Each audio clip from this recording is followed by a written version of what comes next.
ট্রাম্পের শুল্ক আরোপকে অবৈধ আখ্যা মার্কিন আদালতের।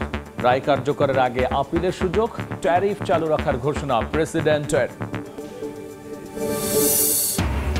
জাতিসংঘ অধিবেশনের আগে ফিলিস্তিনি কর্মকর্তাদের ভিসা প্রত্যাখ্যানের ঘোষণা যুক্তরাষ্ট্রের। গাজা দখলে ইসরায়েলের চাপ, চরম মূল্যের হুঁশিয়ারি হামাসের। ইরানের বিরুদ্ধে পরমাণু চুক্তির শর্ত ভঙ্গের অভিযোগ যুক্তরাজ্য, ফ্রান্স ও জার্মানির। স্ন্যাপব্যাক নিষেধাজ্ঞার ঘোষণা, চীন রাশিয়ার তীব্র নিন্দা। শান্তি চুক্তির অংশ হিসেবে বাফার জোনের প্রস্তাব প্রত্যাখ্যান জেলেনস্কির। নিরাপত্তা নিশ্চয়তা নিয়ে বৈঠকের আহ্বান। ইউক্রেনে সামরিক অগ্রগতির দাবি রাশিয়ার। এবং পাকিস্তানের পাঞ্জাবে ভয়াবহ বন্যায় মৃতের সংখ্যা বেড়ে 28। সিন্ধু নদীর পানি বন্টন চুক্তি স্থগিতের জেরে পরিস্থিতি অনিয়ন্ত্রিত। বন্যা ও ভূমিধসে বিপর্যস্ত ভারতও।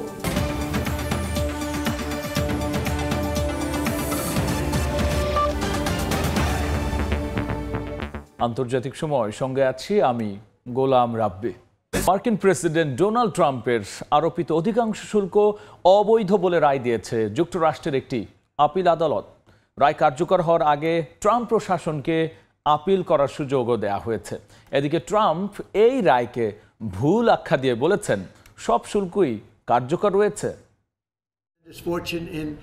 মার্কিন ফেডারেল সার্কিট কোর্ট অফ আপিলস 7-4 ভোটে রায় দিয়েছেন মার্কিন প্রেসিডেন্ট ডোনাল্ড ট্রাম্পের আরোপিত বেশিরভাগ শুল্ক আইনের সঙ্গে সাংঘর্ষিক। আদালত বলেছেন, আন্তর্জাতিক জরুরি অর্থনৈতিক ক্ষমতা আইন বা IEEPA প্রেসিডেন্টকে নানা পদক্ষেপ নেওয়ার সুযোগ দিলেও শুল্ক বা কর আরোপের এখতিয়ার সেখানে নেই।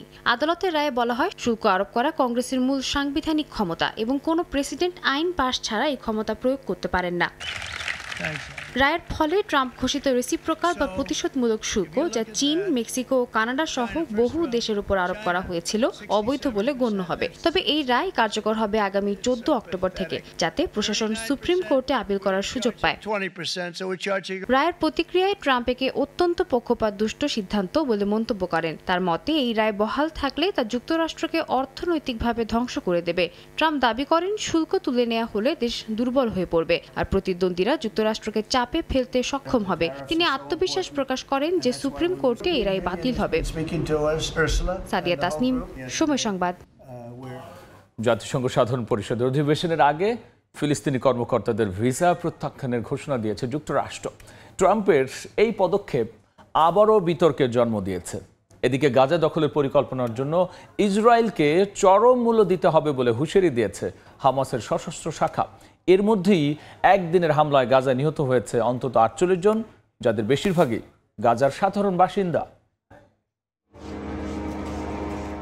ইসরায়েলি হামলায় গাজায় নিভে যাচ্ছে একের পর এক প্রাণ। উপত্যকায় গেল 24 ঘন্টার ইসরায়েলি বিমান হামলা ও স্থল অভিযানে প্রাণ হারিয়েছেন প্রায় অর্ধশত ফিলিস্তিনি। স্থানীয় স্বাস্থ্য মন্ত্রণালয় জানায়, নিহতদের মধ্যে নারী ও শিশুও রয়েছে। হামলায় ধ্বংস হয়েছে একাধিক আবাসিক ভবন, পাশাপাশি অভিযান চালানো হয়েছে শরণার্থী ক্যাম্প ও দক্ষিণাঞ্চলের কয়েকটি এলাকায়। যুক্তরাষ্ট্র ও ইসরায়েলের সাম্প্রতিক অবস্থানের প্রতিক্রিয়ায় হামাসের সামরিক শাখা আল কাসাম ব্রিগেড হুঁশিয়ারি দিয়েছে। তারা বলছে, গাজা দখলের পরিকল্পনার জন্য ইসরায়েলকে কঠিন মূল্য দিতে হবে। বিবৃতিতে আরও বলা হয়, চলমান প্রতিরোধকে দুর্বল ভেবে ভুল করলে ইসরায়েলকে বড় ধরনের ক্ষতির মুখে পড়তে হবে।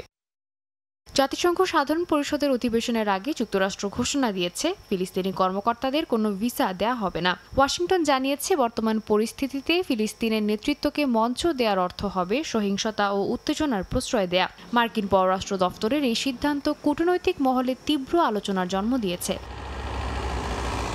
সাদিয়া তাসনিম, সময় সংবাদ। এদিকে চরম দুর্ভিক্ষের মধ্যেই গাজায় বাড়ছে স্নায়ুতন্ত্রের বিরল রোগ গিলিয়ান বরে সিন্ড্রোম বা GBS। গত জুন থেকে এ পর্যন্ত এই রোগে 85 জন আক্রান্ত হয়েছেন বলে জানিয়েছে বিশ্ব স্বাস্থ্য সংস্থা, যাদের মধ্যে অন্তত 8 জনের হয়েছে মৃত্যু। শ্বাসকষ্ট, চোখ নড়াচড়ায় অসুবিধা, কথা বলা বা গিলতে সমস্যা আর সবশেষে প্যারালাইজড পর্যন্ত হয়ে যেতে পারে এই রোগে আক্রান্ত ব্যক্তিরা। ইসরায়েলি হামলায় গাজার পয়ঃনিষ্কাশন ব্যবস্থা ধ্বংস হয়ে যাওয়া, দূষিত পানীয় খাদ্য গ্রহণ আর মারাত্মক অপুষ্টির কারণেই এই রোগ দ্রুত ছড়িয়ে পড়ছে বলে ধারণা চিকিৎসকদের। গাজায় দুর্ভিক্ষ চরম আকার ধারণ করেছে, সেই সঙ্গে ছড়িয়ে পড়ছে একের পর এক রোগবালাই। সম্প্রতি উপত্যকাটিতে আশঙ্কাজনক হারে বেড়েছে স্নায়ুতন্ত্রের বিরল রোগ জিবিএস-এর প্রকোপ। জিবিএসে আক্রান্ত ব্যক্তির শরীরের রোগ প্রতিরোধ ব্যবস্থায় নিজের পেরিফেরাল স্নায়ুতন্ত্রকে আক্রমণ করে, যার কারণে শ্বাসকষ্ট, চোখ নাড়াতে অসুবিধা ও কথা বলা বা গিলতে অসুবিধা হয়, যা চূড়ান্ত পর্যায়ে গেলে মানুষ প্যারালাইজড পর্যন্ত হয়ে যেতে পারে। বিশ্ব স্বাস্থ্য সংস্থার তথ্য বলছে, গত জুন থেকে এ পর্যন্ত গাজায় ৮৫ জন জিবিএসে আক্রান্ত হয়েছেন। তাদের মধ্যে অন্তত ৮ জন মারা গেছেন। সাধারণত ফ্লু, অ্যাপোস্টিনবার ভাইরাস ও জিকা ভাইরাসের সংক্রমণের পর এই রোগ দেখা দেয় বলে জানিয়েছে সংস্থাটি। আমাদের এখানে আসা রোগীদের কারোর মধ্যে এমন লক্ষণ দেখলে আমরা সেটাকে বিশেষ বিবেচনায় রাখি। আমাদের একটি টিম আছে যারা রোগীর কেস নিয়ে অনুসন্ধান করেন, এমনকি তাদের পরিবারের সদস্যদের সঙ্গেও কথা বলা হয়। এরপর তাদের নমুনা পরীক্ষার জন্য পাঠানো হয়। এদিকে গাজায় গিয়ান-বারে সিনড্রোম দ্রুত বাড়ছে বলে সতর্ক করেছে স্থানীয় স্বাস্থ্য মন্ত্রণালয়। ল্যাবে পরীক্ষার জন্য পাঠানো বেশিরভাগ নমুনাতেই জিবিএসে আক্রান্ত হওয়ার তথ্য মিলেছে বলে জানিয়েছেন চিকিৎসকরা। ইসরায়েলি হামলায় গাজার পয়ঃনিষ্কাশন ব্যবস্থা ধ্বংস হয়ে যাওয়া, দূষিত পানি ও খাদ্য গ্রহণ, মারাত্মক অপুষ্টির কারণে এই রোগ দ্রুত ছড়িয়ে পড়ছে বলেও জানানো হয়েছে। গাজার বর্তমান অবস্থায় জিবিএসে আক্রান্ত হওয়ার মূল কারণ চলমান দুর্ভিক্ষ, খাদ্য ও বিশুদ্ধ পানির অভাব, বারবার বাস্তুচ্যুত হওয়া আর অতিরিক্ত ঘনবসতির কারণে রোগের সংক্রমণ ব্যাপক হারে বাড়ছে। সচরাচর নারীদের চেয়ে পুরুষরাই এই রোগে বেশি আক্রান্ত হয়ে থাকেন। প্রতি বছর বিশ্বের প্রায় ১ লাখ মানুষের বিরল এ স্নায়ুতন্ত্রের রোগ শনাক্ত হয়। নাসরিন রুমি, সময় সংবাদ। জাতিসংঘ নিরাপত্তা পরিষদের বৈঠকের আগে ইরানকে স্ন্যাপব্যাক প্রক্রিয়া স্থগিত করতে প্রস্তাব পুনর্বিবেচনার আহ্বান জানিয়েছে যুক্তরাজ্য, ফ্রান্স ও জার্মানি। তবে তেহরান এই প্রস্তাবকে অবাস্তব শর্তে ভরা উল্লেখ করে তা প্রত্যাখ্যান করেছে। দেশগুলোর এমন পদক্ষেপে তীব্র নিন্দা জানিয়েছে চীন ও রাশিয়া। এদিকে স্ন্যাপব্যাক শুরু হলে নতুন অর্থনৈতিক চাপের আশঙ্কা করছেন ইরানি নাগরিকরা। নিউ ইয়র্কে জাতিসংঘ সদর দপ্তরে সংবাদ মাধ্যমের মুখোমুখি হয়ে যুক্তরাজ্যের রাষ্ট্রদূত বারবারা উডওয়ার্ড জানান, ইরান ২০১৯ সাল থেকে পরমাণু চুক্তির শর্ত ভঙ্গ করছে এবং এখন তার সংশোধন করা জরুরি। তার মতে ইউরোপের ৩ দেশ যুক্তরাজ্য, ফ্রান্স ও জার্মানি চাইছে ইরান সম্প্রতি প্রস্তাবিত সমঝোতায় রাজি হয়ে স্ন্যাপব্যাক প্রক্রিয়া বিলম্বিত করুক এবং দীর্ঘমেয়াদে সমাধানের জন্য আলোচনায় ফিরুক। ইরানের পক্ষ থেকে জাতিসংঘের রাষ্ট্রদূত আমির সাইদ ইরাভানি জানান, ইউরোপীয় প্রস্তাব বাস্তবতা বিবর্জিত এবং অগ্রহণযোগ্য। তিনি বরং জাতিসংঘের প্রস্তাবিত ২২৩১ নম্বর প্রস্তাবের অধীনে একটি স্বল্পমেয়াদী শর্তহীন প্রযুক্তিগত মেয়াদ বৃদ্ধির দাবি তোলেন। একই দিনে তেহরানের ধর্মীয় নেতা হাজ আলী আকবরী শুক্রবারের খুতবায় ঈদ 3 পদক্ষেপকে অবৈধ ও রাজনৈতিক ষড়যন্ত্র বলে উল্লেখ করেন।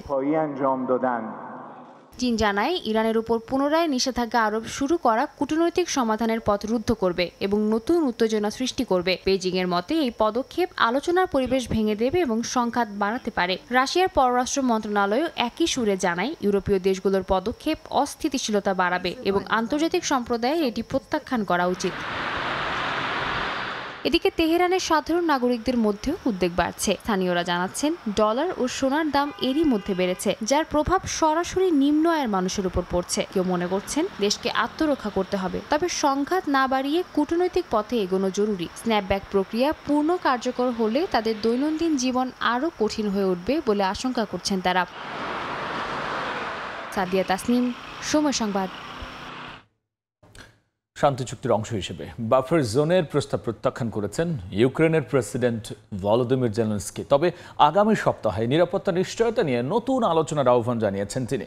এদিকে রুশ প্রতিরক্ষা মন্ত্রীর দাবি, ইউক্রেনে তাদের সামরিক অগ্রগতি আরও দ্রুত হচ্ছে। শুক্রবার রুশ বাহিনীর হামলায় ইউক্রেনে অন্তত 23 জন নিহত হয়েছে। এদিকে রাশিয়ার দক্ষিণাঞ্চলেও একাধিক ড্রোন হামলায় ক্ষয়ক্ষতির খবর মিলেছে। স্থানীয় সময় শুক্রবার রাতভর আক্রমণে ৬০০টিরও বেশি ড্রোন ও ক্ষেপণাস্ত্র নিক্ষেপ করা হয় ইউক্রেনে। কর্তৃপক্ষ জানায় কিয়েভে রুশ ক্ষেপণাস্ত্র ও ড্রোন হামলায় 20 জনেরও বেশি নিহত হয়েছে, যাদের মধ্যে 4 শিশুও রয়েছে। এতে আবাসিক ভবন ছাড়াও আজারবাইজান দূতাবাস, ইউরোপীয় ইউনিয়নের মিশন, ব্রিটিশ কাউন্সিল ও একটি তুর্কির প্রতিষ্ঠানের কার্যালয় ক্ষতিগ্রস্ত হয়। অন্যদিকে রাশিয়ার দক্ষিণাঞ্চলীয় ক্রাসনোদার অঞ্চলে আফিপস্কি তেল শোধনাগারে ইউক্রেনের ড্রোন হামলার পর অগ্নিকাণ্ড ঘটে, যদিও ক্ষয়ক্ষতির সঠিক পরিমাণ জানা যায়নি। রুশ প্রতিরক্ষা মন্ত্রী জানান, চলতি বছরে তাদের সেনারা মাসে 600 থেকে 700 বর্গ কিলোমিটার ভূখণ্ডের নিয়ন্ত্রণ নিচ্ছে, যা বছরের শুরুতে 300 থেকে 400 বর্গ কিলোমিটার ছিল। তার ভাষায় এবছর ইউক্রেনের সামরিক শিল্প কমপ্লেক্সের 62% গুরুত্বপূর্ণ স্থাপনা ক্ষতিগ্রস্ত করা হয়েছে। ড্রোন ব্যবহারের সক্ষমতা বাড়ানো এবং সামরিক গতিশীলতা উন্নত করাকেই এখন রাশিয়ার অগ্রাধিকার হিসেবে উল্লেখ করেন তিনি। হামলার পর প্রেসিডেন্ট জেলেনস্কি জানান, তার অগ্রাধিকার এখন ইউক্রেনের জন্য কার্যকর নিরাপত্তা নিশ্চয়তা নিশ্চিত করা। তিনি বলেন, আগামী সপ্তাহে ইউরোপীয় নেতাদের সঙ্গে বৈঠকে এই বিষয়টি আলোচনা হবে এবং যুক্তরাষ্ট্রকেও এর অংশ হতে হবে। তার দাবি, কিয়েভের বিষয়ে স্পষ্ট ও আইনসম্মত নিরাপত্তা নিশ্চয়তা ছাড়া যুদ্ধোত্তর সমাধান কার্যকর হবে না।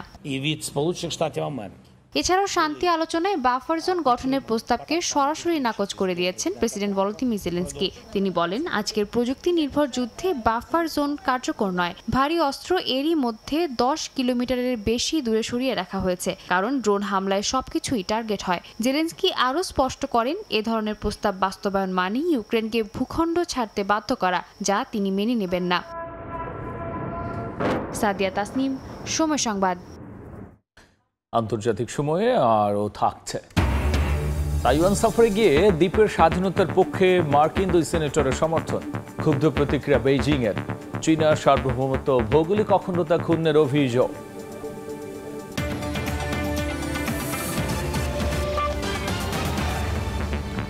পাকিস্তানের পাঞ্জাবে ভয়াবহ বন্যায় মৃতের সংখ্যা বেড়ে দাঁড়িয়েছে 28 জনে। পানি প্রবাহ ঠেকাতে স্থানীয় প্রশাসন নদীর একটি বাঁধ ভাঙতে বাধ্য হয়।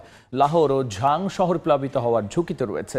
ইসলামাবাদ বলছে, নয়াদিল্লির ব্যারেজ ভেঙে যাওয়া এবং সিন্ধু নদীর পানি বন্টন চুক্তি স্থগিতের কারণে পরিস্থিতি নিয়ন্ত্রণের বাইরে চলে গেছে। এদিকে ভারতও বন্যা ও ভূমিধসে বিপর্যস্ত। ভয়াবহ বন্যায় বিপর্যস্ত পাকিস্তান। শুক্রবার পাঞ্জাব প্রদেশ দুর্যোগ ব্যবস্থাপনা কর্তৃপক্ষ জানায়, সাম্প্রতিক বন্যায় পাকিস্তান জুড়ে অনেকের মৃত্যু হয়েছে। তিনি জানান, কাসুরকে রক্ষার জন্য সুতলস নদীর রহিমিয়ার বাঁধ ভেঙে দিতে হয়েছে। এর মধ্যেই নিরাপদ স্থানে সরিয়ে নেওয়া হয়েছে 10 লাখেরও বেশি বাসিন্দাকে। পাকিস্তানি কর্মকর্তারা বলছেন, ভারতের মাধোপুর ব্যারেজ ভেঙে যাওয়া এবং সিন্ধু নদীর পানি বন্টন চুক্তি স্থগিত করার কারণে পানির প্রবাহ নিয়ন্ত্রণ করা যাচ্ছে না। ইসলামাবাদের অভিযোগ, পানি ভাগাভাগির তথ্য না থাকায় পরিস্থিতি ভয়াবহ হয়ে উঠছে। তবে ভারতীয় কর্মকর্তারা বলছেন, ব্যারেজের গেট ভাঙা, দুর্ঘটনা এবং রণজিৎ সাগর বাঁধের মাধ্যমে পানির প্রবাহ কমানোর চেষ্টা করা হচ্ছে। প্রতি বছরই আমরা বন্যার ভয়ে থাকি। ধীরে ধীরে পানি ছাড়ার জন্য পাকিস্তান আর ভারত উভয় সরকারকেই আগে থেকে একে অপরের সাথে পরামর্শ করা উচিত। পানি যদি ধীরে ধীরে ছাড়া হয়, তাহলে আজ যে ঝামেলা হচ্ছে, যে ক্ষতি হচ্ছে, তা হতো না। পাকিস্তানের পাশাপাশি ভারতের উত্তরাঞ্চলেও বৃষ্টিপাতজনিত বন্যা ও ভূমিধসে বড় ধরনের ক্ষয়ক্ষতি হয়েছে। উত্তরাখণ্ডের রুদ্রপ্রয়াগে ভূমিধসে কয়েকজন ধ্বংসস্তূপের নিচে আটকে পড়েছেন বলে আশঙ্কা করা হচ্ছে। হিমাচল প্রদেশের নদীস্রোতে ভেসে গেছে সড়ক ও ভবন। জয়পুর ও দিল্লি সহ বিভিন্ন শহরে জলাবদ্ধতায় জনজীবন বিপর্যস্ত হয়ে পড়েছে। জরুরি নিরাপত্তা কর্মীরা নৌকা ব্যবহার করে আটকে পড়াদের উদ্ধার করছে। সাদিয়া তাসনিম, সময় সংবাদ। সিনেটরদের তাইওয়ান সফর ঘিরে চীন ও যুক্তরাষ্ট্রের মধ্যে উত্তেজনা দেখা দিয়েছে। শুক্রবার সফরে গিয়ে দ্বীপটির স্বাধীনতার অধিকারের পক্ষে সমর্থন জানান 2 মার্কিন সিনেটর। চীনের আপত্তি সত্ত্বেও যুক্তরাষ্ট্রের কাছ থেকে অস্ত্র কেনার কথা বলেন তাইওয়ানের প্রেসিডেন্ট। ওদিকে এই সফর ঘিরে ক্ষুব্ধ প্রতিক্রিয়া জানিয়েছে চীন। দেশটির সার্বভৌমত্ব, ভৌগোলিক অখণ্ডতা ক্ষুণ্ণ হয়েছে বলে মন্তব্য বেইজিংয়ের। শুক্রবার তাইওয়ান সফর করেন 2 মার্কিন সিনেটর রজার উইকার ও ডেভ ফিশার। বৈঠক করেন প্রেসিডেন্ট লাই চিং-তের সঙ্গে। দ্বীপটির স্বাধীনতার অধিকারের পক্ষে সমর্থন জানান মার্কিন সিনেটররা। তাইওয়ানের সঙ্গে মার্কিন নিরাপত্তা সহযোগিতা বাড়ানোর প্রতিশ্রুতিও দেন তারা। We come here from the United States bringing a message. আমরা যুক্তরাষ্ট্র থেকে এসেছি কংগ্রেসের প্রতিশ্রুতি, দীর্ঘমেয়াদী বন্ধুত্ব আর সংলাপের বার্তা নিয়ে। তাইওয়ানের মতো একটি রাষ্ট্র স্বাধীনই থাকবে। তাইওয়ানের প্রেসিডেন্ট লাই চিংতে বলেন, যুক্তরাষ্ট্রের সঙ্গে কৌশলগত সহযোগিতা জোরদার করতে চায় তাইওয়ান। বিশেষ করে অত্যাধুনিক অস্ত্র উৎপাদনে অংশীদারিত্ব গড়ে তুলতে আগ্রহ প্রকাশ করেন তিনি। প্রতিরক্ষা বাজেট বরাদ্দে আমরা বিভিন্ন ধরনের যুদ্ধ কৌশল অনুসরণ করি। যুক্তরাষ্ট্র থেকে সামরিক সরঞ্জাম সংগ্রহ কিংবা নিজস্ব প্রতিরক্ষা সক্ষমতা গড়ে তোলাই আমাদের লক্ষ্য। ভবিষ্যতে আমরা যুক্তরাষ্ট্রের সঙ্গে পরিকল্পনা, নকশা, উৎপাদন ও নির্মাণে আরও ঘনিষ্ঠভাবে কাজ করতে চাই, যাতে দ্বিপাক্ষিক প্রতিরক্ষা সমন্বয় আরও সুদৃঢ় হয়। এদিকে মার্কিন সিনেটরের তাইওয়ান সফর নিয়ে অসন্তোষ জানিয়েছে চীন। দেশটির পররাষ্ট্র মন্ত্রণালয়ের অভিযোগ, যুক্তরাষ্ট্র ও তাইওয়ানের এ ধরনের সরকারি যোগাযোগ চীনের সার্বভৌমত্ব ও ভৌগোলিক অখণ্ডতা ক্ষুণ্ণ করেছে। একই সঙ্গে এই সফর তাইওয়ান ইস্যু নিয়ে চীন যুক্তরাষ্ট্রের মধ্যে হওয়া 3টি যৌথ চুক্তির লঙ্ঘন বলেও দাবি করা হয়। তাইওয়ান চীনের অবিচ্ছেদ্য অংশ। যুক্তরাষ্ট্রকে অবশ্যই এক চীন নীতি মেনে চলতে হবে। যে কোনো অজুহাতে চীনের অভ্যন্তরীণ বিষয়ে হস্তক্ষেপ, তাইওয়ানের স্বাধীনতাপন্থী শক্তিকে সমর্থন, যুক্তরাষ্ট্র তাইওয়ান অনুষ্ঠিত যোগাযোগ এবং তাইওয়ান প্রণালীতে উত্তেজনা সৃষ্টিকারী পদক্ষেপ অবিলম্বে বন্ধ করতে হবে। সম্প্রতি তাইওয়ান ঘিরে সামরিক মহড়া বাড়িয়েছে চীন। মার্কিন সিনেটরদের এ সফর তাইওয়ান প্রণালীতে উত্তেজনা আরও বাড়াবে বলে মনে করছেন বিশ্লেষকরা। ইয়াসিন মোহাম্মদ জিসান, সময় সংবাদ। অবশেষে গুঞ্জনই সত্যি হলো। কম্বোডিয়ার সাবেক প্রধানমন্ত্রীর সঙ্গে ফোনালাপ ফাঁসের জেরে পদচ্যুত হলেন থাইল্যান্ডের বরখাস্ত প্রধানমন্ত্রী পেতুংতান সিনাওয়াত্রা। শুক্রবার সাংবিধানিক আদালত এক রায়ে বলেন তিনি নৈতিকতা লঙ্ঘন ও দেশের সুনাম ক্ষুণ্ণ করেছেন। পরে পেতুংতান জানিয়েছেন, বিচার প্রক্রিয়ার প্রতি শ্রদ্ধা রেখে আদালতের সিদ্ধান্ত তিনি মেনেও নিয়েছেন। তবে তার দাবি ব্যক্তিগত নয়, সবকিছু করেছেন দেশের স্বার্থেই। বর্তমানে দেশটির প্রধানমন্ত্রীর দায়িত্ব পালন করবেন উপপ্রধানমন্ত্রী। গেল জুন মাসে কম্বোডিয়ার সাবেক প্রধানমন্ত্রী হুন সেনকে দেয়া থাইল্যান্ডের প্রধানমন্ত্রী পেতুংতার্নের ফোন কলটি ফাঁস হতেই শুরু হয় তীব্র সমালোচনা। ফোনালাপে হুন সেনকে আঙ্কেল বলে সম্বোধনের পাশাপাশি এক থাই সেনা কর্মকর্তাকে নিয়ে সমালোচনা করেন পেতুংতার্ন। বিরোধীরা অভিযোগ তোলে তিনি জাতীয় স্বার্থের বদলে ব্যক্তিগত স্বার্থকে প্রাধান্য দিয়েছেন। এর জেরে জুলাই মাসে সাংবিধানিক আদালত পেতুংতার্নকে সাময়িকভাবে বরখাস্ত করেন। আর এবার পদচ্যুত হলেন বরখাস্ত থাই প্রধানমন্ত্রী। পেতুংতান সিনাওয়াত্রাকে স্থানীয় সময় শুক্রবার পদচ্যুত করে রায় দেন দেশটির সাংবিধানিক আদালত। রায়ে বলা হয়, ফাঁস হওয়া ফোনালাপে পেতুংতান নৈতিকতা লঙ্ঘন করেছিলেন এবং এর মাধ্যমে দেশের সুনাম ক্ষুণ্ণ করেছেন, যার ফলে জনসাধারণের আস্থা হারিয়েছে সরকার। আদালতের রায়ের পরই সংবাদ সম্মেলন করেন পেতুংতান সিনাওয়াত্রা। জানান, বিচার প্রক্রিয়ার প্রতি শ্রদ্ধা রেখে সিদ্ধান্ত মেনে নিয়েছেন তিনি। তবে শঙ্কা প্রকাশ করেন এই রায় থাইল্যান্ডকে নতুন রাজনৈতিক অস্থিরতার দিকে ঠেলে দিতে পারে। আমি আদালতের রায় মেনে নিচ্ছি, তবে একজন থাই নাগরিক হিসেবে আমি স্পষ্ট করে বলতে চাই, দেশ সেবার ক্ষেত্রে আমি সবসময় নিখুঁত ও আন্তরিক ছিলাম। যে ফোনালাপ ফাঁস হয়েছে সেখানে ব্যক্তিগত স্বার্থে কিছুই চাইনি। দেশের সাধারণ নাগরিক হোক কিংবা সেনা সদস্য, মানুষের জীবন রক্ষাই আমার কাছে সবচেয়ে গুরুত্বপূর্ণ। আজকের রায় দেশের রাজনীতিতে ফের আকস্মিক পরিবর্তন ঘটালো। আদালতের এই রায়ের মধ্য দিয়ে মাত্র 2 বছরের মাথায় ক্ষমতা হারালেন থাইল্যান্ডের ইতিহাসে সবচেয়ে কম বয়সী প্রধানমন্ত্রী। এর আগে 2006 সালে সামরিক অভ্যুত্থানে ক্ষমতাচ্যুত হন তার বাবা থাকসিন সিনাওয়াত্রা। 2014 সালে একই সাংবিধানিক আদালতের রায়ে অপসারিত হন তার ফুপু ইংলোক সিনাওয়াত্রা। বর্তমানে দেশটির প্রধানমন্ত্রীর দায়িত্ব পালন করবেন উপপ্রধানমন্ত্রী ফুমাথাম ওয়েচাআচাই। আদালতের সিদ্ধান্তের ফলে থাইল্যান্ডের নতুন প্রধানমন্ত্রী নির্বাচনের পথ খুলে গেল। তবে প্রক্রিয়াটি দীর্ঘায়িত হতে পারে, কারণ পেতুংতার্নের নেতৃত্বাধীন ফিউ থাই পার্টির রাজনৈতিক ক্ষমতা কমে গেছে। আইনসভায়ও তাদের প্রধানমন্ত্রী নির্বাচন করার মতো আসন সংখ্যা নেই। তাই জোটকে টিকিয়ে রাখাও কঠিন হয়ে দাঁড়িয়েছে। নাদিম মারজান, সময় সংবাদ। আন্তর্জাতিক সময়ে আরও থাকছে। ক্যারিবীয় সাগরে মার্কিন যুদ্ধজাহাজ মোতায়েন ঘিরে উত্তেজনা। ভেনেজুয়েলা উপকূলে সেনা উপস্থিতি বাড়ানোর নির্দেশ প্রেসিডেন্ট মাদুরোর। পুলিশের গাড়ির ধাক্কায় বেসামরিক নাগরিক নিহতের ঘটনায় তুমুল বিক্ষোভ ছড়িয়ে পড়েছে ইন্দোনেশিয়ার রাজধানী জাকার্তায়। শত শত মানুষ রাস্তায় নেমে পুলিশের কাছে জবাবদিহিতা দাবি করছে। শুক্রবার জাকার্তায় পুলিশের টিয়ার গ্যাস ও কড়া নিরাপত্তা ব্যবস্থার মধ্যেও সড়কে অবস্থান নেন বিক্ষোভকারীরা। এক পর্যায়ে কয়েকজন শিক্ষার্থী পুলিশের সদর দফতরে রং ছিটিয়ে দেয় এবং দেয়ালে খুনি লিখে স্লোগান লেখেন। আতশবাজিও নিক্ষেপ করা হয়। পরে শহরের বিভিন্ন সড়কে মিছিল করেন বিক্ষোভকারীরা। বিক্ষোভের সূত্রপাত বৃহস্পতিবারের ঘটনাকে ঘিরে। এদিন রাজনৈতিক ও অর্থনৈতিক সংস্কারের দাবিতে পার্লামেন্ট ভবনের সামনে বিক্ষোভ চলাকালে পুলিশ ছত্রভঙ্গ করার চেষ্টা করলে এফান কুর্নিয়ান নামে এক মোটরসাইকেল চালক পুলিশের গাড়ির ধাক্কায় নিহত হন। এ ঘটনায় শিক্ষার্থীরা এবং সাধারণ মানুষ ক্ষোভ প্রকাশ করে। অনেকে বলেন এই মৃত্যু পুলিশের বর্বরতার প্রতীক এবং এর সুষ্ঠু তদন্ত হওয়া জরুরি। এই ঘটনার জেরে প্রেসিডেন্ট প্রাবো সুবিয়ান্ত জনগণকে শান্ত থাকার আহ্বান জানান। নিহতের পরিবারকে সমবেদনা জানানোর পাশাপাশি ঘটনা তদন্তের নির্দেশ দেন। তবে বিক্ষোভকারীরা তার বক্তব্যে আশ্বস্ত হননি। অনেক শিক্ষার্থী অভিযোগ করেন আইন শৃঙ্খলা বাহিনীর অপরাধ ক্ষমতার আড়ালে চাপা পড়ে যায়, অথচ সাধারণ নাগরিকদের কঠোরভাবে শাস্তি দেওয়া হয়। দোষ জারি হোক, অনুগ্রহ করে ব্যবস্থা নিন, কর্তৃপক্ষ হোক বা অন্য কেউ, যেন এমন না হয় যে আইনের কঠোরতা শুধু গরিবদের জন্য প্রযোজ্য, ধনীদের জন্য নয়। শুক্রবারের বিক্ষোভের জেরে জাকার্তার বেশ কয়েকটি স্কুল শিক্ষার্থীদের আগেভাগেই ছুটি দিয়ে দেয়। ব্যাংক ও ব্যবসা প্রতিষ্ঠানগুলোও কর্মীদের বাসা থেকে কাজ করার নির্দেশ দেয়। এরই মধ্যে শহরের বিভিন্ন এলাকায় সেনা মোতায়েন করা হয়েছে। আইনজীবী সংগঠন জাকার্তা লিগ্যাল এইড 600 জন আটক বিক্ষোভকারীকে মুক্তি দেওয়ার দাবি জানিয়েছে। সাদিয়া তাসনিম, সময় সংবাদ। দেখছেন আন্তর্জাতিক সময়।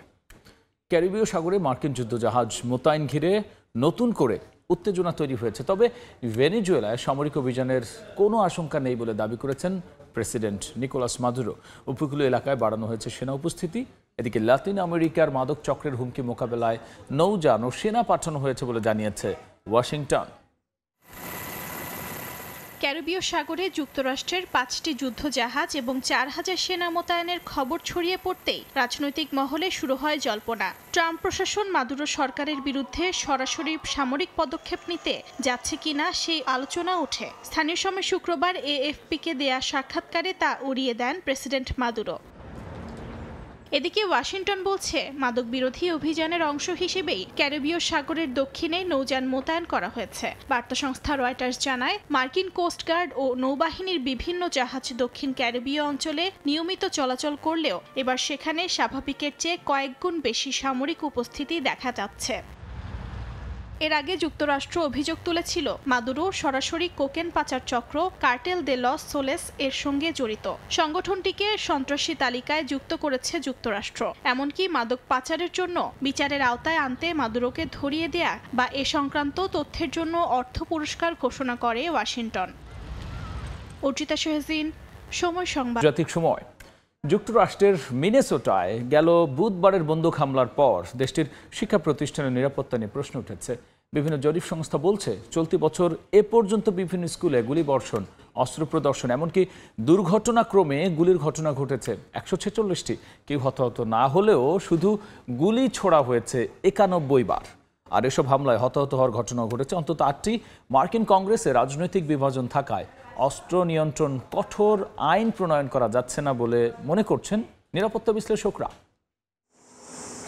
গ্রীষ্মের ছুটি শেষ করে শিক্ষার্থীরা স্কুলে ফিরতেই স্থানীয় সময় বুধবার সকালে যুক্তরাষ্ট্রে ঘটে গেল নৃশংস বন্দুক হামলার ঘটনা। মিনেসোটা অঙ্গরাজ্যের মিনিয়াপলিসের একটি স্কুলের গির্জায় প্রার্থনা চলার সময় বন্দুকধারীর নির্বিচার গুলিতে ঝরে যায় কয়েকটি তাজা প্রাণ। পরে আত্মহত্যা করে 23 বছর বয়সী হামলাকারী নিজেও। এই ঘটনায় নড়েচড়ে বসেছে মার্কিন প্রশাসন। যুক্তরাষ্ট্রের শিক্ষা প্রতিষ্ঠানে বন্দুক সহিংসতার ঘটনা নতুন কিছু নয়। স্কুল প্রাঙ্গণে গুলিবর্ষণ, অস্ত্র প্রদর্শন, এমনকি দুর্ঘটনাক্রমে গুলির ঘটনা তুলে ধরে K-12 স্কুল শুটিং ডেটাবেস। তাদের হিসেব বলছে 2025 সালে এ ধরনের ঘটনা ঘটেছে 146টি। কেউ হতাহত না হলেও শুধু গুলি ছোড়া হয়েছে এমন ঘটনাগুলোর হিসেব রাখছে এভরি টাউন ফর গান সেফটি। তাদের তথ্য মতে এই সংখ্যা 91টি। অন্যদিকে গুলির ঘটনায় কেউ হতাহত হয়েছেন সেই হিসাব রাখা সংস্থা এডুকেশন উইক বলছে চলতি বছর এ পর্যন্ত 8টি স্কুলে বন্দুক হামলা হয়েছে। 2022 সালে টেক্সাসের উভালডে রব এলিমেন্টারি স্কুলে বন্দুক হামলার পর মিনিয়াপলিসের এই ঘটনাকেই ভয়াবহ হিসেবে দেখছেন নিরাপত্তা বিশ্লেষকরা। মার্কিন কংগ্রেসে রাজনৈতিক বিভাজন থাকায় অস্ত্র নিয়ন্ত্রণে কঠোর আইন প্রণয়ন করা যাচ্ছে না বলে মনে করছেন অনেকে। অন্যান্য দেশের স্কুলে বন্দুক হামলা হলেও সেই সংখ্যা যুক্তরাষ্ট্রের তুলনায় অনেক কম। নাদিম মারজান, সময় সংবাদ। আগামী বছর থেকে স্কুল শিক্ষার্থীদের স্মার্টফোন আসক্তি ঠেকাতে নতুন আইন কার্যকর করতে যাচ্ছে দক্ষিণ কোরিয়া। শ্রেণীকক্ষে মোবাইল ফোন সহ সব ধরনের স্মার্ট ডিভাইস ব্যবহারে নিষেধাজ্ঞা দেওয়া হয়েছে। সামাজিক মাধ্যমে বুলিং, ভিডিও স্ক্রলিং সহ নানা ডিজিটাল ব্যস্ততা শিক্ষার্থীদের পড়াশোনা ও সামাজিক বিকাশে বড় বাধা হয়ে উঠেছে। সরকারের এই পদক্ষেপ শিক্ষার্থীদের পড়াশোনা স্কুল কার্যক্রমে মনোযোগ বাড়াতে সহায়ক হবে বলে মত বিশ্লেষকদের। দক্ষিণ কোরিয়া থেকে মোহাম্মদ হানিফের রিপোর্ট। দক্ষিণ কোরিয়ার স্কুল শিক্ষার্থীদের স্মার্টফোন নির্ভরতা প্রতিনিয়তই বাড়ছে। সরকারি জরিপ অনুযায়ী 10 থেকে 19 বছর বয়সী প্রায় 43% শিক্ষার্থী স্মার্টফোনের প্রতি অতিরিক্ত আসক্ত। এই কারণে তাদের শারীরিক স্বাস্থ্য, মানসিক বিকাশ এবং শিক্ষা জীবনে নেতিবাচক প্রভাব পড়েছে। এমন পরিস্থিতিতে শিক্ষার মানোন্নয়নের স্বার্থে শ্রেণীকক্ষে মোবাইল ফোন ও অন্যান্য স্মার্ট ডিভাইস নিষিদ্ধ করার সিদ্ধান্ত নিয়েছে দক্ষিণ কোরিয়ার সরকার। বুধবার দেশটির পার্লামেন্টে এ সংক্রান্ত একটি বিল পাস হয়। আগামী বছরের মার্চ থেকে কার্যকর হবে আইনটি। জাতীয় পরিষদে অনুষ্ঠিত ভোটাভুটিতে উপস্থিত 163 সদস্যের মধ্যে 115 জনই বিলটির পক্ষে মত দেন। এর ফলে প্রাথমিক, মাধ্যমিক ও উচ্চ মাধ্যমিক স্তরে ক্লাস চলাকালে স্মার্টফোন ব্যবহার আনুষ্ঠানিকভাবে নিষিদ্ধ হলো। এই সিদ্ধান্তকে স্বাগত জানিয়েছে দক্ষিণ কোরিয়া প্রবাসী বাংলাদেশি শিক্ষক ও অভিভাবকরাও। অভিভাবক হিসাবেও আমাদের সচেতনতা গ্রহণ করতে হবে যে আমাদের সন্তানরা স্কুলে থাকাকালীন হয়তো নিয়ন্ত্রণে রাখলো, কিন্তু বাসায় আসার পরে যদি তারা অবাধ ফোনে ব্যবহার করে ফোনের মধ্যে বোধ হয়ে এটাকে ডুবে থাকে, তাহলে এটা তাদের জন্য ভয়ঙ্কর ক্ষতিকর হবে। আমাদের অবশ্যই এখান থেকে শিক্ষা গ্রহণ করে আমাদের সন্তানদের পরিমিত এবং উপকারী ফোন ব্যবহার করতে দেওয়া উচিত। দক্ষিণ কোরিয়া সরকার এই সিদ্ধান্ত নেওয়ার ফলে আমার বাচ্চাদের সাথে অন্যান্য অভিভাবকদের বাচ্চা যারা আছে তারা উপকৃত হবে। এই মোবাইলের অপব্যবহার থেকে এবং মোবাইল আসক্তি থেকে বাচ্চারা রক্ষা পাবে। পরিসংখ্যান বলছে ইউরোপ ও আমেরিকা সহ বিশ্বের অন্তত 79টি দেশের শিক্ষা প্রতিষ্ঠানে স্মার্টফোন ব্যবহার নিষিদ্ধ বা সীমিত করা হয়েছে। দক্ষিণ কোরিয়ার এই সিদ্ধান্ত শিক্ষার্থীদের মানসম্মত শিক্ষা নিশ্চিতের গুরুত্বপূর্ণ পদক্ষেপ হিসেবে দেখছেন বিশ্লেষকরা। দক্ষিণ কোরিয়া থেকে মোহাম্মদ হানিফ, সময় সংবাদ। দক্ষিণ কোরিয়ার রাজধানী সিউলে রাতে অপরাধ ঠেকাতে ব্যতিক্রমী এক উদ্যোগ নেওয়া হয়েছে। শহরের সড়কে হোলোগ্রাফিক পুলিশ ব্যবস্থা চালু করেছে কর্তৃপক্ষ। এর সাথে যুক্ত নজরদারি ক্যামেরা 24 ঘন্টা আশপাশের নিরাপত্তা পরিস্থিতি পর্যবেক্ষণ করছে। স্থানীয় পুলিশ কর্মকর্তারা বলছেন, নতুন এই উদ্যোগে কমেছে অপরাধ। হোলোগ্রাফিক পুলিশ এলাকার নিরাপত্তা বাড়িয়েছে বলে জানান সিউলের বাসিন্দারাও। দক্ষিণ কোরিয়ার রাজধানী সিউলের কেন্দ্রীয় এলাকায় প্রতিদিন সন্ধ্যা 7টা থেকে রাত 10টা পর্যন্ত দেখা যায় নতুন ধরনের পুলিশ। বাস্তব কোনো সদস্য নয়, বরং এক হোলোগ্রাফিক প্রজেকশন, যা 2 মিনিট পর পর প্রদর্শিত হয় অ্যাক্রিলিক প্যানেলে। এর সাথে যুক্ত এআই চালিত নজরদারি ক্যামেরা 24 ঘন্টা আশেপাশের নিরাপত্তা পরিস্থিতি পর্যবেক্ষণ করছে। সিউলের জুংবো পুলিশ স্টেশনের কর্মকর্তা কিম সু হিয়ান জানান, শহর জুড়ে সিসি ক্যামেরা বা 24 ঘন্টা টহল পুলিশ মোতায়েন রাখা সম্ভব নয়। তাই আইন শৃঙ্খলা বাহিনীর দৃশ্যমান উপস্থিতির অনুভূতি দিতে হলোগ্রাফিক পুলিশ চালু করা হয়েছে। তার দাবি, এই ভার্চুয়াল উপস্থিতি এলাকাবাসীর মধ্যে শৃঙ্খলা আনতে কার্যকর হয়েছে। আরেক কর্মকর্তা কিম হিয়ন ডন জানান, হলোগ্রাফিক অফিসার বসানোর পর থেকেই অপরাধের হার উল্লেখযোগ্যভাবে কমেছে। বিশেষ করে মদ্যপ অবস্থায় সহিংসতা ও উচ্ছৃঙ্খল আচরণের মতো ঘটনা প্রায় 22% হ্রাস লক্ষ্য করা গেছে। এলাকা জুড়ে পানশালা রয়েছে, তাই মদ্যপ অবস্থায় অনেক মানুষ এখানে হাঁটাহাঁটি করে। আমি মনে করি হলোগ্রাফিক পুলিশ অফিসার এক ধরনের চাপ বা কর্তৃত্বের অনুভূতি তৈরি করে, যা রাস্তাটিকে আরো নিরাপদ বোধ করায়। স্থানীয় বাসিন্দারা বলছেন, হলোগ্রাফিক পুলিশ এলাকার নিরাপত্তা বাড়িয়েছে। অর্জিতা শেহজিন, সময় সংবাদ। আন্তর্জাতিক সময়। জলবায়ু পরিবর্তনের প্রভাবে মানচিত্র থেকে হারিয়ে যেতে বসেছে হন্ডুরাসের উপকূলীয় একটি গ্রাম। 2005 সাল থেকে গ্রামটির 120 মিটারের বেশি হারিয়ে গেছে সমুদ্রে গর্ভে। জলোচ্ছ্বাস আর ঝড়ে পুরোপুরি ক্ষতিগ্রস্ত হয়েছে অর্ধশতাধিক ঘরবাড়ি, স্কুল সহ গুরুত্বপূর্ণ অবকাঠামো। পর্যটক কমে যাওয়ায় চরম আর্থিক ক্ষতির মুখে পড়েছেন বাসিন্দারা। অনেকেই ভিটেমাটি ছেড়ে চলে যাচ্ছেন অন্য কোনো গ্রামে।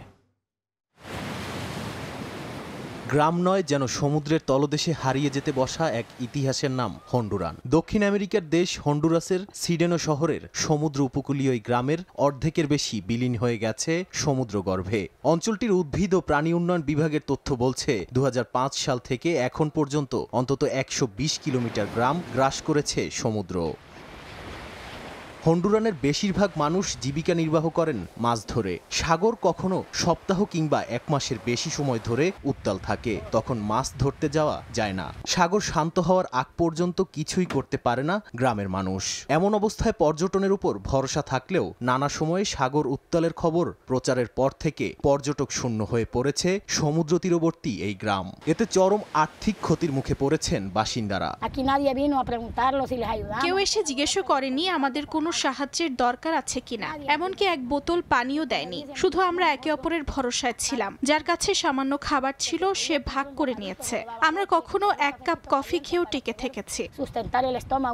জলবায়ু পরিবর্তনের সরাসরি প্রভাবে ক্ষতিগ্রস্ত হচ্ছে গ্রামটি। এরই মধ্যে জোয়ার ও সামুদ্রিক ঝড়ে অন্তত 50টি ঘরবাড়ি আর শিক্ষা প্রতিষ্ঠান, রাস্তাঘাট সহ বহু স্থাপনা পুরোপুরি ক্ষতিগ্রস্ত হয়েছে। বিকল্প কোনো উপায় না থাকায় অনেককে গ্রাম ছেড়ে অন্য জায়গায় চলে যেতে হচ্ছে। নাদিম মারজান, সময় সংবাদ। দ্বিতীয় বিশ্বযুদ্ধে জয়ের 80 বছর পূর্তি উদযাপনের আগে চীনের বেইজিংয়ে শিশুদের জন্য এক অভিনব উদ্যোগ নিয়েছে স্থানীয় একটি সেলুন। চুলের কাটিংয়ে ট্যাঙ্ক আর জাতীয় পতাকার নকশার ডিজাইন করে দেয়া হচ্ছে। শুধু স্টাইল নয়, শিশুদের দেশপ্রেম জাগাতে বিশেষ এই আয়োজনকে স্বাগত জানিয়েছে অভিভাবকরাও।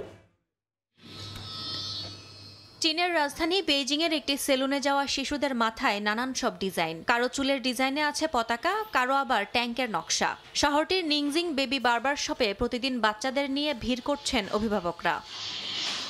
শিশুদের আগ্রহ থেকে এ ভাবনার শুরু বলে জানান নিংজিং বেবি সেলুনের মালিক ওয়াং শুয়েরো। তিনি জানান শুরুতে কয়েকজন শিশু পতাকা ও ট্যাঙ্ক আঁকার অনুরোধ করে। পরে এই ধরনের আগ্রহ বাড়তে থাকলে তিনি ডিজাইনগুলো ফ্রি করে দেন। আর এখন সেটাই এক দেশাত্মবোধক উদ্যোগে পরিণত হয়েছে। আগস্টে কয়েকজন শিশু চুল কাটতে এসে আমাকে বলল, আন্টি পতাকা বা ট্যাঙ্ক আঁকতে পারবেন? আমি রাজি হলাম। এরপর দেখি আরো অনেক বাচ্চা চাইছে, তাই ভেবেছি এসব ডিজাইন বিনামূল্যে করে দেব। এমনকি অনেক সময় আমি নিজেই প্রস্তাব দেই ট্যাঙ্ক বা পতাকা আঁকবো নাকি। সামনে সামরিক কুচকাওয়াজ, ছুটির দিন, সবাই সেটা দেখবে। ওয়াং শুয়েরোর এই উদ্যোগ শিশুদের জন্য শিক্ষামূলক বলে মনে করছেন অভিভাবকরা। আগামী সপ্তাহে দ্বিতীয় বিশ্বযুদ্ধে জয়ের 80 বছর পূর্তি উপলক্ষে চীনের সবচেয়ে বড় সামরিক কুচকাওয়াজ অনুষ্ঠিত হবে বেইজিংয়ে। এই ভিক্টোরি ডে প্যারেডে প্রদর্শিত হবে চীনের আধুনিক যুদ্ধবিমান, মিসাইল প্রতিরক্ষা ব্যবস্থা। এর আগে থেকেই শহরে দেশপ্রেমের আমেজ ছড়িয়ে পড়েছে নানাভাবে।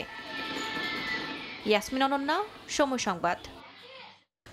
আন্তর্জাতিক সময় শীর্ষ সংবাদ জানিয়ে দিচ্ছি আরও একবার।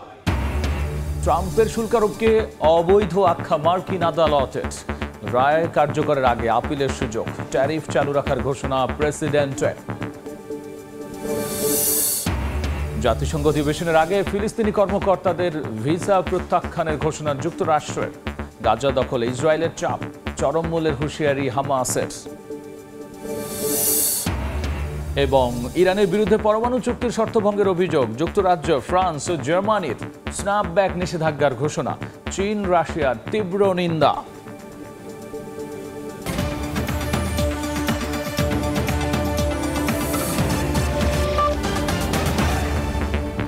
এই ছিল এখনকার মতো আন্তর্জাতিক সময়। সঙ্গী থাকুন সময়।